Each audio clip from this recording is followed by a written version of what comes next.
So in this video, we're going to recap the equations required for rotating coordinate systems. And that literally means that if you have, say, XY axes like this, they're going to be rotating, alright? So at certain points in time, they're going to be like this instead, for example. Okay, so there's going to be some angular velocity omega and some angular acceleration alpha associated with that rotation. So if we start with the velocity equation, it's this one here.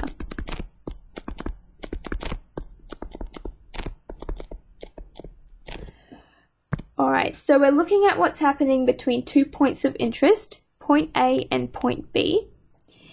So these two terms here, VA and VB, are the absolute velocities of those points.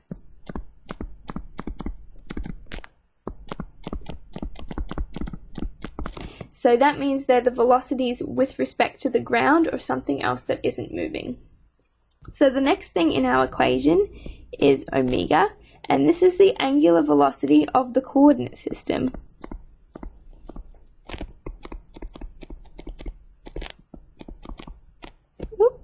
Let's put CS for coordinate system.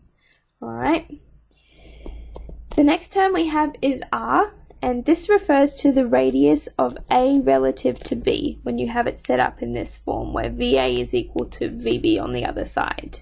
Okay. The last one is VREL, and this is the velocity measured by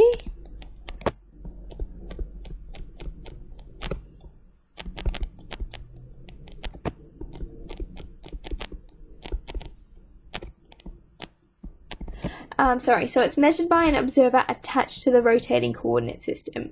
So how I like to think of it is if I stand myself on the coordinate system, I'm going to be rotating with it, and I look out to whatever point of interest it is. So for example, the point A, if that's how you're setting up your system. So you look at some point A out here, let's draw it in, and you say, okay, this point is either moving away or toward me at some rate, but you're not going to see any of the rotational effects because you're attached to the coordinate system.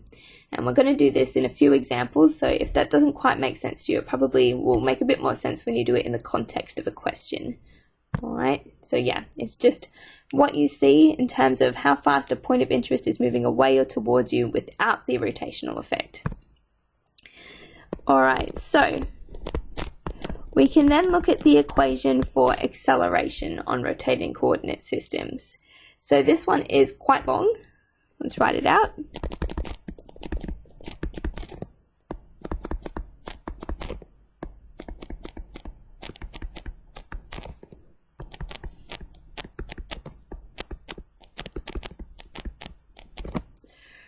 Alright, so this time we end up, again we're looking between the same 2 points, A and B.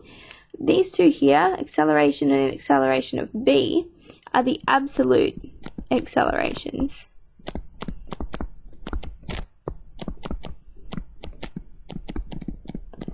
Okay. The next thing that we come across is our alpha term, and this is the angular acceleration of the coordinate system. Okay. Again, we end up with R. This is the same R as in the velocity equation. So it's the same as, the radius of A relative to B. Omega in this equation, again, it's the same as what it was in the velocity equation. It's the angular velocity of your coordinate system. And at the end, the other one we have is VREL. Again, this is the same as what we saw above. And the last one is AREL. And it's also going to be measured by an observer attached to the rotating coordinate system, except instead of looking for the velocity, they start looking for the acceleration instead.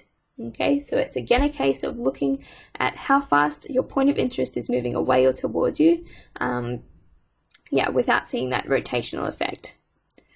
Alright, so that's all the equations that we're going to be applying. I'm going to do a couple of examples if you want to see it in context.